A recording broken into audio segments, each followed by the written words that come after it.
other than calling me Smithy from Gavin and Stacey, as he does every so often. It is the best 6 months of your life, I think, the build up to that Olympic Games. Well, Russell Keys has been pretty good to sail with as well. But until he fell through the wing. I mean, Yeah. we love it. We love You're it. in trouble now. I know. I am in You've got it trouble all now. coming. Yeah. Hello, sailing fans, and welcome back to the Inside Tack. Now, we've been promising this episode from the very beginning, and we've got the two people who are the hardest to pin down in Barcelona. Finally, we have the main people. We have Ben Ainslie and Hannah Mills joining us for the Inside Tack. Now, this is the perfect moment for them to join us because everything in Barcelona is, let's say, simmering. We're not quite boiling yet, and we have the greatest male Olympian and female Olympian within sailing of all time, and the Olympic Games is just around the corner. And we've just finished season 4 of SailGP. So what a perfect moment to have you both on. And this time round, Cam normally does a great job of scripting stuff up for me, but they've let me off the chain a little bit. That's here. a bloody worry. I know. Well, that's what I thought. That's what I thought, Governor. And I was talking to Dan before we started, and you've done a lot of amazing things in the sport, but he said one of the most amazing things in the sport is letting me do this with a microphone. And that's very true. Yeah, it's a high risk strategy, but you've been I've got to say, I think a lot of people have been listening to your pods, Freddie, and they're brilliant. Oh, so mate, well that's very kind. But when you hang up your cycling shoes, I'm sure you got a big career ahead of you, mate. Oh, how nice is that? Yeah, very He nice. is nice to me. Yeah. Sometimes he is nice so to me. early. Other than calling me Smithy from Gavin and Stacey, as he does every so often. He is Or a lot worse than that. Or a lot worse than that. But yeah, thank you, Ben. It's incredibly courageous of you to let me do this.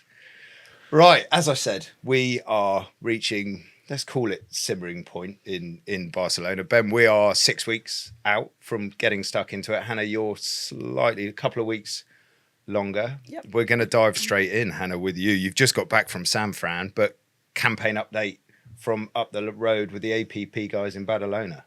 It's going well. Good. Yeah, it's really good. Getting lots of time on the water in the 40. Lots of mix of youth and women all sailing together at the moment still. And I guess we're about to enter, when we get to August, we can start training with other teams. And are you under the same protocol as us then, with lining up and racing? And I guess, I'm not sure, to be honest. right. I just know. I think it's similar, isn't it? Must be similar, yeah. Ish. Right. Similar-ish. So Right. yeah, 1st of August, we can start racing and lining up with other teams from the youth and women's event. But for now, right now, you're in a very similar world where you're doing your own testing runs, your own tuning runs, chucking a race course in, sending it round, hot laps, that Exactly. world, but a little bit lonely.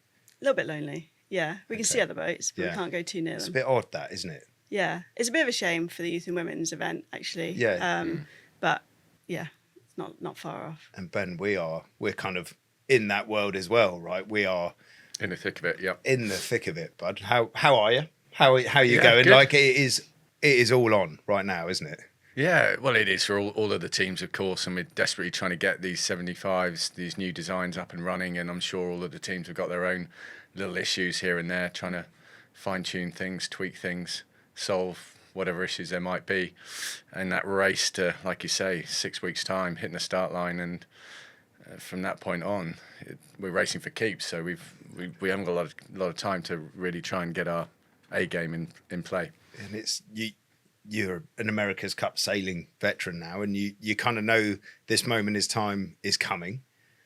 But it always amazes me just what this moment, 6 weeks out, sort of 2 months out, just what that looks like in terms of trying to find small percentile every week, every day, going out, testing something, translating it onto the race course, feeding back, getting the feedback, going out the next day. It is unreal, isn't it? It's really intense, and I think the thing that you hear often say about the America's Cup is a race against time, and the time is the one thing you can't buy, and that's very true. But as you get closer to the competition, it's becoming ever more apparent, and you find yourself, whereas at the beginning of the campaign you might be very structured about your strategic decisions and how things play out and how you react to that. As you get closer to D-Day, if you like, then you can't afford to take a week to make a decision, or however long, or to get a certain analysis done on certain aspects. You pretty much have to you start making some pretty big decisions with perhaps not the information that you want, or the ability to really get the analysis. And I think that's where it gets quite interesting. And that's the real challenge for the teams, to make sure that you've got everyone on board with where you're going in those intense periods. Absolutely. And one of our sailing team mantras that we've nutted out in the last few months is we try and learn faster and better than everyone else. And if you do that, then you put your best foot forwards going into the next day. And I think that what you said there absolutely represents that. Hannah, up the road, you've got everyone back on site, because we've got, obviously, on Friday, opening ceremony of the Olympic Games, which might be weird for you, but we'll come on to that. What's your squad like? Yeah, we've got nine sailors on site at the moment. Right. Obviously a mix of youth and women, Right. and then we've got a few of our women's team are actually competing at the Olympic Games. Right. So they're going to be joining us straight afterwards. And that's Freya Black, Saskia Tidy. Yeah, Anna Burnett. Wow. And Ellie Aldridge. Wow, Decent squad there. That is Swimming a good decent squad, yeah. Hopefully Yeah, getting some right. medals in a few weeks. Yeah, fingers crossed. Yeah, so yeah, we've got a good squad here, and then looking forward to the others joining us pretty soon. Yeah, and you are going to be watching this Olympics for the first time from when you were a wee little girl, I'd imagine. Yeah. And now you've done your Olympic journey, very successful Olympic journey. You're going to be sitting on the sofa watching it. Are you ready for what that's going to feel like and look like, having been in that colossal bubble for best part of 12, 15 years? I don't know. I'll let you know a week on Friday when it starts. Yeah, right. I don't know. I mean, I thought a year ago I was probably less ready Right. to sit and watch, Yeah. for sure. But now I think a bit more time's passed. I've got a daughter. I mean, I had a daughter a year ago too, but I think life has changed so much since Tokyo. Yeah. That I think I am happy with where I'm at. I don't feel too much That's kind of good. regret about not going for this Olympics. There's been so much opportunity for me outside of the Olympics in the sport, and I think, I think I'm really happy with what I'm doing and love what I'm doing, and I'm just waffling now. But No, that's waffling is good. Yeah, Waffling is good. It is going to be weird for sure. Like, it's been a part of both of our lives for such a long time, and to not be there, it is the best 6 months of your life. I think the build up to that Olympic Games, it's just incredible being part of Team GB. Yeah, right. So yeah, it is what it is. And did you, excuse my ignorance, did you start to campaign again after Tokyo or not? You No. didn't? No. And do you think a bit of that is because of the opportunities within sailing now with SailGP, with APP, with the Women's America's Cup that present themselves to you? If they weren't there, do you think you would have been more inclined to go, well, this is all I can do right now, so I'm going to go for another cycle? Maybe. I mean, I'd always planned on retiring after Tokyo. Right. When you say retiring, I just From think like of Olympic an sailing. old- I would love to just retire. That'd be great, but not wouldn't we all? quite. No, in fact, I wouldn't. I Retire love this, from my just to first be clear career. then.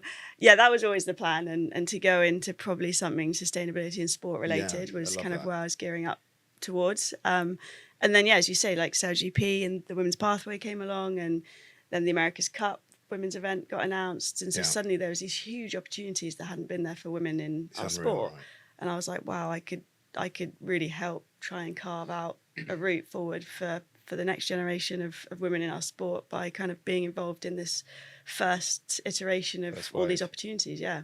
And you're running the show up the road, which is cool. Yeah, it's You're the worrying. boss. Yeah. It's not a worry. You're doing a great job, but that's cool, right? Yeah, I mean, I've got such amazing people around me. I've Right. got Ben and Joe Grinley here. Do you lean on Ben and Joe a bit with advice? He's shaking his Not head. really. Yeah, but- we She's do. doing a great. She We doesn't do. need any help. She's doing a great job. Really? Yeah. Well, Yeah. you've got pretty good mentors there on how We to do. get things up and running and working well, right? So, Yeah, no, for sure. We're surrounded by amazing people, and the people down the road. We've got Chris Draper running the coaching and the operations and things. So yeah, there's just everywhere you look, we've got amazing people around people. us. Yeah, Oh, which is that's- everything. And Ben, have you got? I mean, you obviously the Olympic bubble for you was probably 20 years, starting in '96 and finishing in London 2012. And then we watched our legend mate Giles Scott go into the Finn class and get 2 gold medals. Have you got any tips for Hannah how to watch the Olympics and deal with those mixed bag of emotions that are coming her way? No, I think Hannah's going to be just fine because she's got plenty going on this summer. It's not like she's sort of kicking around Poole Harbour, wondering what she might be doing with her time. Yeah, that's true. And also, on the back of Tokyo, finishing on a real high note and being confident with the decision I imagine that you made. There's no sort of second guessing it. So I think inevitably you watch the racing, of course, like any other sailor in the world, you wish you were out there racing. Who wouldn't? But at the same time, you count yourself fortunate to have been able to experience it, and really fun to be a fan and get in behind the team and shout at the telly when something's gone wrong, or someone from, I'm going to say Brazil, was piled in there and taken someone out, So it's a funny country for you to pick. Funny that. I don't know why it's just locked in my mind. But I mean, it only happened probably 30 years ago, 28 years ago. But still Robert Scheidt still. But then you got him back in Sydney. Yeah. I remember watching that. We'll get onto that actually later. I love that story. My favourite sailing story. It's a cracker. As a turbo geek. So Hannah, just literally back from San Fran, where SailGP season 4 was finished. How was it? San Fran was amazing. Yeah, it was so cool. Obviously, there's 2 podiums in SailGP. There's the podium for the planet, and then there's the overall podium. And so, being there, knowing just beforehand that we'd won the Impact League was just very special. To be out there and know we'd done that after a lot of work throughout the season. So for people who are listening to this pod that don't necessarily, because this pod is all Athena racing, who don't necessarily follow SailGP Impact League, talk me through that. So the Impact League, well, it's the only one in sport, and it is literally a separate competition between the teams, kind of off the water, but for the planet. And so it's all about impact and how much as a team you manage to generate positive impact, whether it's social or environmental. And each team has a charity that they're kind of racing for and working with to create impact. Ours is the 1851 Trust. Go the Trust. Yeah, love them. Which is awesome, all about education for young people in STEM and climate change. And we've had 4 big projects to deliver this year throughout the whole season of SailGP. And you win points depending on how good they think your project is. And we've been trying for 3 years to win the Impact League, and so finally this year, rather frustratingly at times. Yeah, very frustratingly at times. We managed to do it this year, so we're absolutely buzzing. And the innovation as well, isn't it? Yeah, that's really key. Yeah, a lot of innovation. A lot goes into it. But Hannah and Joe Gwynne, who's our head of Marcoms, really have spearheaded this for the team. Done a brilliant job, and I embarrass Hannah here, but she really is an inspiration to so many of us. The work that she did before even getting involved with SailGP on the back of Rio, and I think to have someone in our team that's really lives and breathes this issue is fantastic. So good on you. I couldn't agree more, and it's not superficial. That's what I love. It's really not superficial. Now, I'm a bit of a skeptic, a bit of an old boy when it comes to this stuff, but I see it. I see these values running through SailGP. It runs through us at INEOS Britannia. It runs through you guys up the road. These things do change your habits, and whatever it might be around sustainability, around inclusion, and around development of various things. It's pretty cool to see, and I believe that in the next couple of months we have some more exciting news on various pathways and bits and bobs, but we'll leave that for now because I know that we've got some big announcements coming up, but that is something I'm personally really, really excited about. But SailGP season 4, sporting wise, it was a season of 3/3, let's say. You started with Ben, and then you had a middle bit where we transitioned to Giles. It got a little tricky, but wow, what a finish. Yeah, it was awesome. Obviously starting with Ben and winning 2 events back to back after struggling, I guess, to finally get the win for quite a while. It was just such a great feeling. And I guess we really felt like we were on the up, and then Ben stepped back from driving and Giles came in, and we had that transition period, which is always challenging, coming in for someone to come in and drive the boat with very little practice. It's very hard in SailGP to get much practice. And Giles just did an absolutely unbelievable job, to be honest, to do it as quickly as he did, and then to finish with 3 podiums at the end of the season was, phenomenal to be a part of that journey. And for me, SailGP do a really good job around the hype. And the hype at the end of the season was about the prize money, about the rise of the Spanish, and a real massive shout out to the Spanish for how they finished this season. Yeah. It was incredible. But what was lost in that was the form team at the end of the season, which was your team, right? Yeah, I think as Hannah says, it's really hard for people to understand just how difficult a transition that is for someone, like Giles, with 0 helm time, coming into knew a lot of the people and sailed with a lot of people in the team, but still, it's seriously intense racing, and with 0 practice time. You get 1 day per event, and as luck would have it, on those events that Giles was coming in, there either wasn't any wind or too much wind or a technical failure. Right. So he was really up against it. And I think Giles, but also the rest of the team, Rob Wilson coaching, really coming together and figuring it out. And that's seriously impressive. That is impressive. And Ben, for you now with SailGP, I love, when I nip into your office with a coffee and try and stop doing work and kill some time, as I often do. You make me laugh so much. You're sat behind your big computer screen, and I'm like, I wonder what he's up to there. I'm not nosy, but I am nosy, so I had a little look. And he's watching like practice racing from SailGP. He's like bloody Toto Wolff in the pit lane throwing his things down. You are still hugely involved in everything that goes on with SailGP, right? You're in on all the debriefs, a lot of the briefings. How do you feel about that? Well, it's an interesting transition. Yeah, I mean, I wouldn't say I'm involved with the briefings or debriefings very much. I mean, I watch the racing. The great thing about SailGP, we know that you can get all of the data, the analysis, the onboard comms from all of the teams.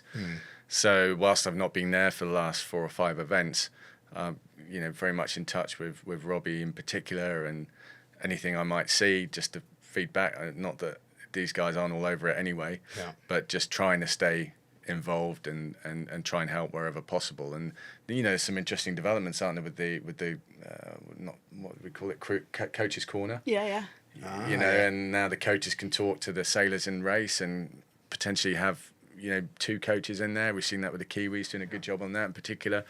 So there's more ways to try and input and support the team. And then, of course, there's the business side of SailGP, which I think for sailing as a sport is really fascinating and really, really positive in terms of being able to develop a sporting franchise, which SailGP have done.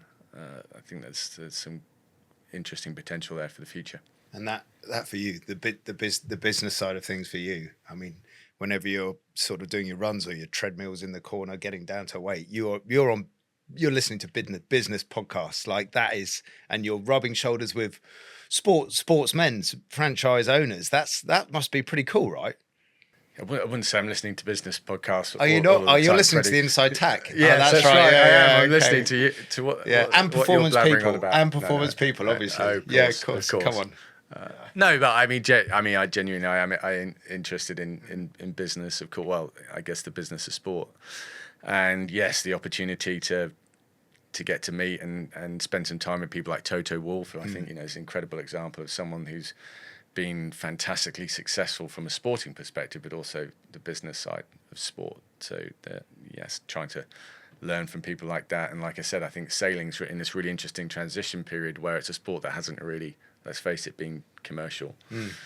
But now with the change to the foiling boats, the shorter races, the technology around the visuals of the sport, it's really starting to get some traction. SailGP in particular, the America's Cup, I think we've still got some work to do, but that has huge potential as well, given the credibility and the history of the sport or the event. So yeah, it's an interesting place. And talking around business and sports teams, to come back to APP and the youth and women's team, Ben, correct me if I'm wrong, but it's part of the Senior America's Cup teams, challengers. You have to have a youth and women's team in the America's Cup. And we have seen a lot of the teams, let's take Prada, for example, going out sailing in their youth and women's team on their 1840, sail in the same livery as their senior teams. And that's not the case with us at INEOS Britannia. The APP program is kind of a bit standalone. So you guys had to get that project off the ground without budget from the senior team. Is that correct? Yeah, so we have a fixed budget for this campaign, and every pound of that budget we want to put towards the performance of the team, ultimately trying to win the America's Cup. We wholeheartedly supported the protocol, which was pretty progressive protocol in terms of first ever Women's America's Cup, not a moment too soon, and bringing back the Youth America's Cup. But we wanted to create, sitting down with Hannah, who very early on we were looking at this project, how can we create something for the long term? So it has a slightly separate identity to INEOS Britannia. It has its own funding mechanisms. It operates on we collaborate a lot, but it's standalone in the way it operates. And then therefore we can create something for the long term that ideally is around for 10, 20 plus many more years to come, and creating those opportunities for the youngsters from the grassroots level all the way through to America's Cup, SailGP and beyond. Yeah, and you kind of echo that, Hannah. You were alongside Ben when it all kicked off, and it's not too dissimilar to campaigning in Olympic 470 in a funny way, but also wildly differently. It's pretty wildly different. Okay, all right. I'll retract that last statement. Yeah, yeah. I mean, like Ben said, I think we saw this huge opportunity to create a pathway. Particularly trying to close the gender gap within our sport. Yeah. In the UK, and whether that's on the water or off the water, we have pathways for both. And we've had some amazing examples of female shore team members that have come and been part of Sophie, Susie Peters, been part of INEOS Britannia, upskilling and learning about the AC40 in particular, and then joining Athena Pathway. And so we're really seeing how that progression is working unbelievably well, and now they're leading in running the AC40 for us, kind of on their own in many respects. So it's amazing to witness that, and then also off the water, on the water in terms of some amazing female sailors that haven't necessarily had opportunity to go and race these types of boats, coming in and just smashing it on the water. It's just been so cool to see, and I guess for me it's about that inspiration piece. The young girls now seeing the Women's America's Cup, the Women's Pathway and SailGP, and suddenly, they think, well, I want to go to the Olympics, but then there's a career for me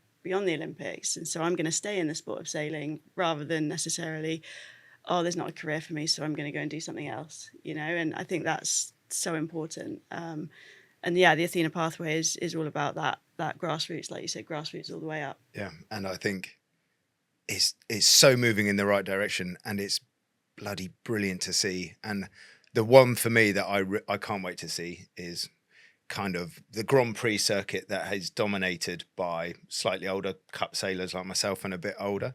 In 10 years' time, when we have female trimmers on TP52s or mini maxis, when that kind of generational shift comes down in those classes, then I think we've really hit something on the head. And that's coming. That's coming. Looking at what you guys are doing up the road, and once it progresses out of like foiling extreme classes and gets to more traditional monohulls, then I think we've cracked it, to be honest. And I think that's coming, which is great. Right, we're going to go back to the Olympics. I know we're jumping around, but I've got so many questions. British team going into this summer, we were very successful in Tokyo. Good vibes? I think there is good vibes. Yeah, I mean, it's funny. Every Olympics, I would say, maybe barring London, you'd look a year, 2 years out and be a bit like, oh, I'm not sure how it's going to go, whether we've got the medal potentials there. And it's the same for Tokyo, the same for Rio. And then, all of a sudden, boom, we're very good in Britain at performing when it matters. Yeah. And the Olympics is the ultimate stage for that. So, this last sort of 6 months, there seems to have been a real shift in focus, and suddenly, the medals are coming at all the warm-up regattas. And so, we're looking on track to hopefully defend the most successful sailing nation trophy. Too right.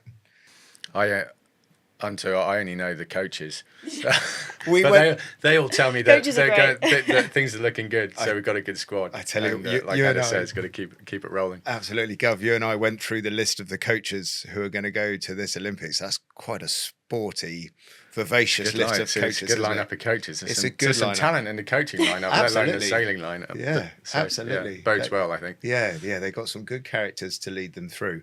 And Ben, I'm not going to heap too much pressure on the lad, but by saying this, I will heap too much pressure on the lad. And I've worked with him in SailGP in commentary. Mickey Bickett, laser sailor. Wind yourself back to 94, 95, going into 96. The guy, like you, is doing very well, like won Worlds, won Europeans.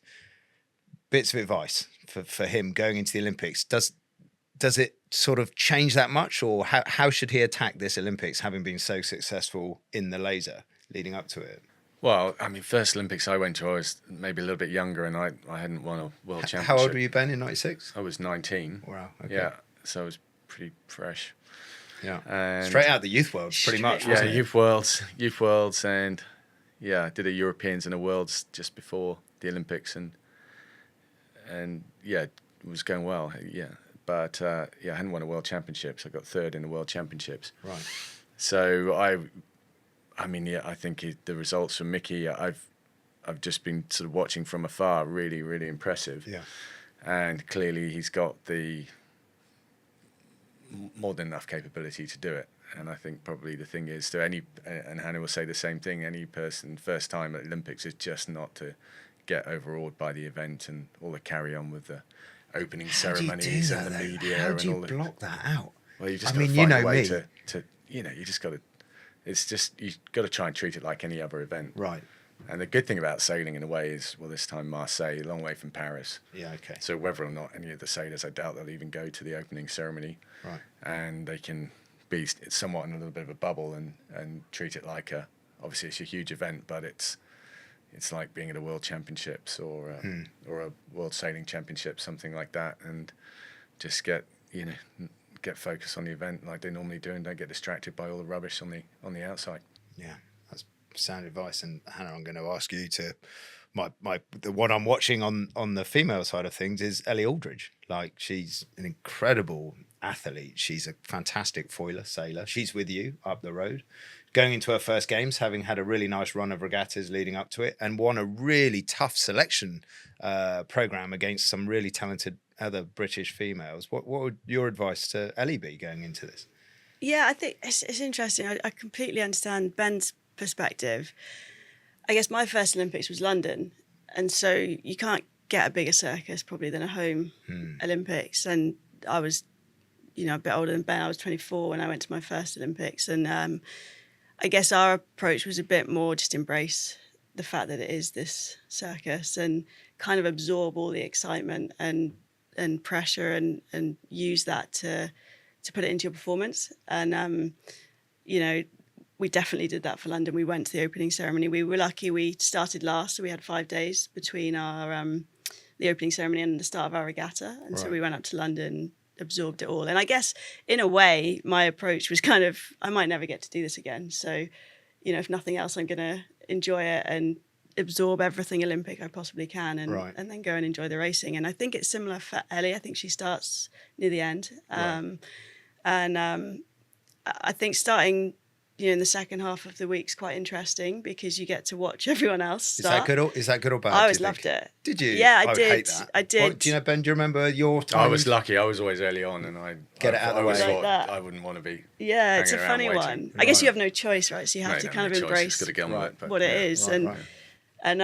And I remember thinking, at least I get to watch how everyone else starts and I guess learn from what they've done well or badly and then try and not make the same mistakes if people have made mistakes. So it's just a mindset. It's all about mindset. And at the Olympics, there's always 5-6 people that could win a medal and only 3 ever do. And I just think it's always down to the mindset and how you deal with the pressure and emotion of the Olympic Games. That's when we had Xavi Fernandez on our coaching pod. He said, celebrate a medal. He's like golds are amazing, but celebrate a medal. And I think you kind of, wow, what a beautiful thing to even go to the games, even win a medal. And if you get gold medals, wow.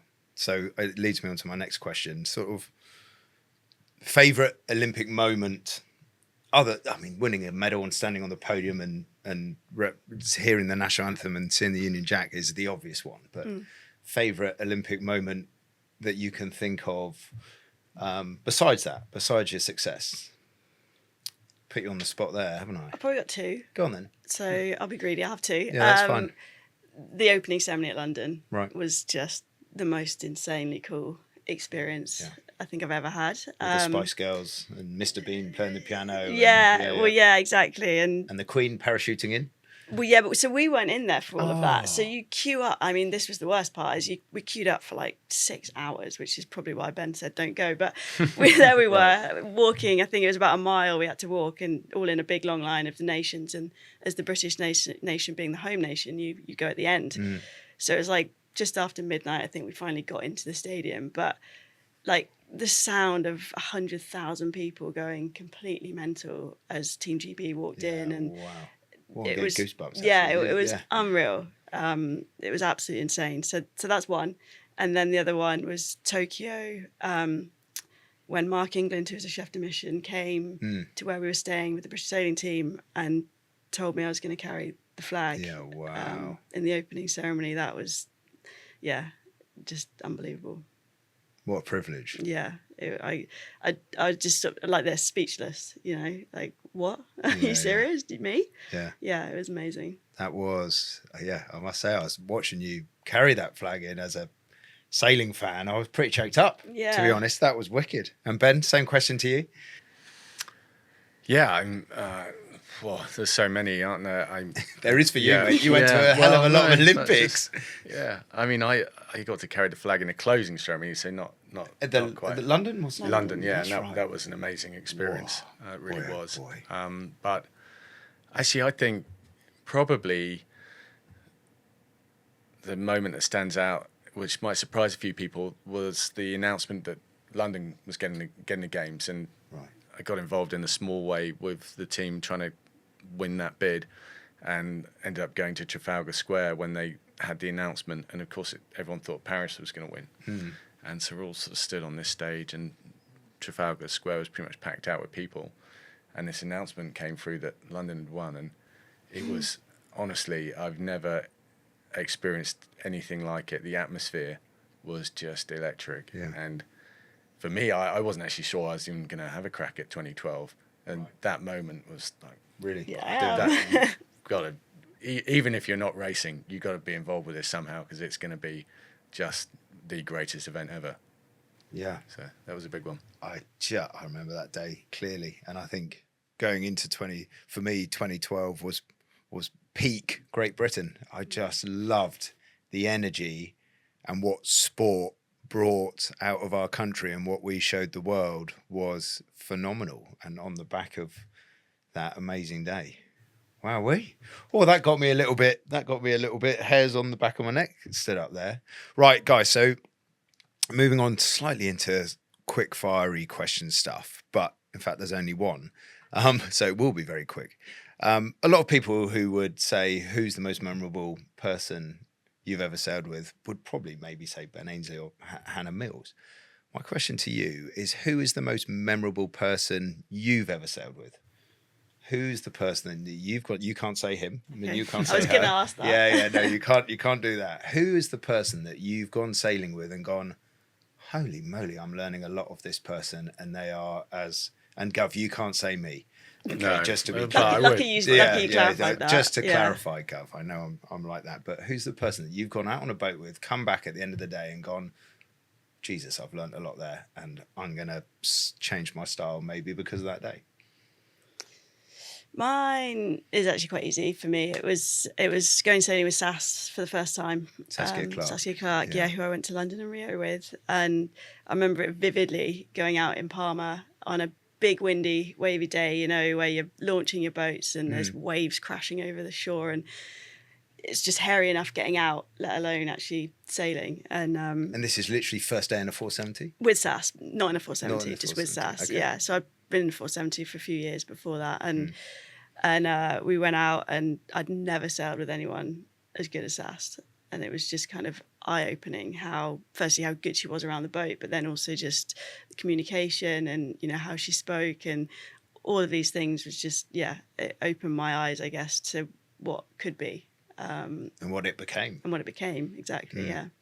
A silver and a gold medal with Sass. Yeah. And she's now with you up. She is, yeah, sitting behind And me. same in an same vibes, AC40. I presume. Like she's Yeah. quality character, isn't she? She's unreal. She's just such an amazing team player. And so self-deprecating. Yeah, But yeah. in her own way, I know is she's setting the culture with you and with Chris up the road for the younger generation. Exactly, What a powerful tool to have up there. It Not is. saying Sass is a tool, she's lovely, but you know what I mean. Yeah. We love it. We love You're it. in trouble now. I know. I am in You've got it trouble all now. coming. Yeah, yeah, absolutely. And Ben, for you, I'm going to be fascinated about this. Mine is, it's a little bit interesting. I'm going to go with most people will probably have heard of if they're into sailing. He's no longer with us, sadly, but a guy called Lowell North, Right. who was Mr. North, who was world famous star sailor, big boat racer, America's Cup sailor. Obviously, then developed North Sails, which has grown to the business it is now. And I got to sail with him actually I was on holiday in the Virgin Islands, and we were doing some pro-am racing, and I got paired up with Lowell North, and I was pretty young. I was maybe in my early 20s or something, and he must have been in his late 70s or something like that. And we were sailing on a 4 or 5 man keel boat, and anyway, I got sailing with Lowell, and he's all wrapped up because he's doesn't want to get any sunlight and all the rest of it, and he's huddled up on the wheel of this thing, and just the enthusiasm and the passion and the communication was unbelievable. And most of the people on this boat were just amateurs, but the way he was able to communicate with them and get them to help with making some of the decisions. Clearly he didn't need them to make any of the decisions, but the way he just pulled the team together and the setup of the boat, and it was just a real eye-opener to me. It was really, really impressive to see that. And I still think about it to this day. As we all do, part of teams, how do you build teams and get that culture right and get people contributing? And that was something that really stuck with me. That's amazing, because I was expecting you to rattle off a name like Russell Coutts or Brad. Well, Russell Coutts is pretty good to sail with as well. But I was until he fell through the wing. I was expecting you to roll off a sailor with a massive resume of medals that but you totally bought into the energy he had on the boat and how he communicated. And that was real. It was real class. Yeah, seriously. Right. I think because there are amazing, of course, there are so many amazing sailors that can do incredible things on boats, but just it really resonated how he managed to pull the group together, and coming to the end of his time, but still had that passion and energy was great to see. Yeah, that's really interesting to me that both of you have kind of said people that bring teams together, communicators. Saskia is very successful, obviously, but not necessarily these big naming lights like Hot Shot. Again, Sass is a hot shot sailor, but you get my vibe, right? Yeah, that's interesting. That's really interesting. Right, so the last question on the pod, we always ask this one, is around our kind of INEOS mantras and the grit, rigor, humour. So life lessons, basically. Now you've both done so much sailing, living life on and off the water. What's a life lesson around grit, rigor, humour that you'll take into this summer of racing, things that you've learned around those themes that just keeps you grounded, gives you a regular message? Hannah, for you, what's a little story that you can tell us? So mine is London 2012. So Saskia and I just got selected, which was just the biggest moment in my life. It's my first Olympics. It's a home Olympics. We've just been selected, but there's something in our campaign we just weren't happy with, and we really wanted to change. And we got told we weren't allowed to, and so we kind of were stressing about it and worrying about it. And we're like, oh, what do we do? And I remember going into the performance unit, which is where Team GB sailing kind of setup was, and Purse and Bart were in there, who were competing in the start at London. And we kind of talked through what was going on and what we wanted to change. And we kind of said, we're not allowed. And they said, well, just do it anyway. Don't worry about it. Just do it. Doesn't matter. Like, no matter what the outcome, just make the change. And we were like, okay, so we did. And then we got threatened with deselection. Whoa. And we were like, wait, what? And it was literally, well, you do this and you get deselected, or you stick with what you're currently doing. And we were like, well, Person Bart said to just do it. So we did. Right. And so we made the change. We got dragged up to London in front of the selection committee. We had to plead our case, essentially. And, and it was just this whole faff. But ultimately, we got the outcome we wanted. We luckily didn't get deselected. Yeah, I can't believe that. Yeah, it was mad.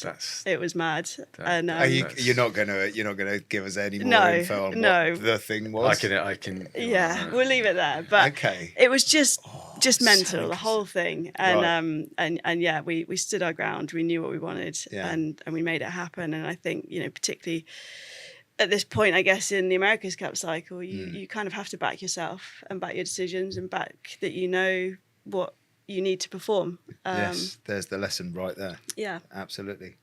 And listen to the great man Bart. Exactly. Yeah, when you can. Yeah. Always. Yeah. Oh, that's fantastic.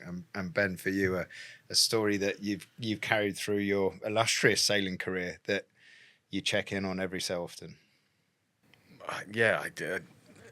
Again, far too many stories have unfortunately been on the back foot and having to persevere and really dig deep. Yeah, I think 2012, like Hannah, was a good one. Wasn't really my best event by a long way, but just hanging in there and keeping going and always having a chance till the end. That's so. That medal race. And that wow. Yeah, that's. I mean, sport. We all know sports. So margins are so small, and you know, if you think the difference between events that you maybe could have won or didn't win, and you know, so margins. You just got to keep hammering away and push all the way to the end and give yourself a chance. And giving yourself a chance, for me, as a 14-year-old, watching you laser sail in Savannah in '96. And watching you with your dad, with my dad, managing as well. Yeah, Big Daddy Rodders. Big Daddy Rodders out on the pontoon. What a legend. Yeah, he's a great man. And you having a battle with the shite that didn't go your way. You got the silver, but then Sydney 2000, you properly match raced him. It wasn't a medal race back then, was it? It was a last feet race. No, and you got 2 discards. That's what made it quite interesting. There you go. And you properly went the biff. And I think for the first time, sailing had really seen, or certainly televised, that level of scrap.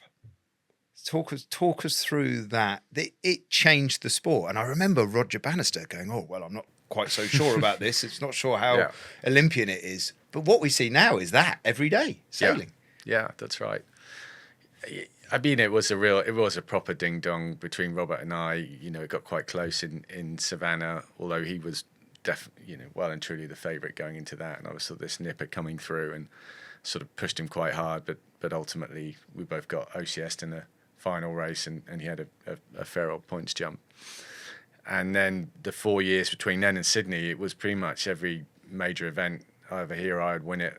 Maybe really good Aussie sailor Michael Blackburn might stick his nose in there every now and then, but really it was a bit of a 2-horse race, and that's how it played out, all the way through the games. And then going into the final 2 races, Robert had a bit of a jump on me, but I had a much better discard, and so that's how it all played out. And it was a really, really random day. It was it northwesterly in Sydney? It was really unusual direction, really random, breeze all over the place. I remember that. Yeah. And you sort of go into it, go, well, I try and win this race, but that's just rolling the dice and see where Robert ends up, or sail him out the back. I can try and take some control on this.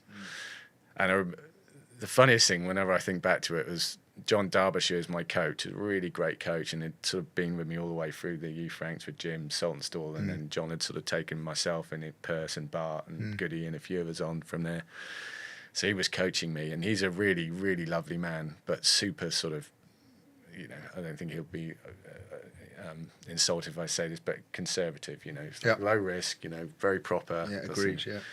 And he said to me, well, okay, if you're going to do this, you're going to have to really go to town on it, because there's no halfway house here. You're going to have to absolutely take it. Good advice. And it was really ironic coming from John.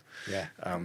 So that was really what was behind it. But yeah, it was a full on race. And now, Hannah, I'd imagine people just around the corner in Marseille are practicing match racing for medal races. Like it's a real thing. It's a thing, isn't it? It is. I mean, when we got the extra year due to COVID in Tokyo, it was the one area we felt we were really behind on, is that one-on-one medal race.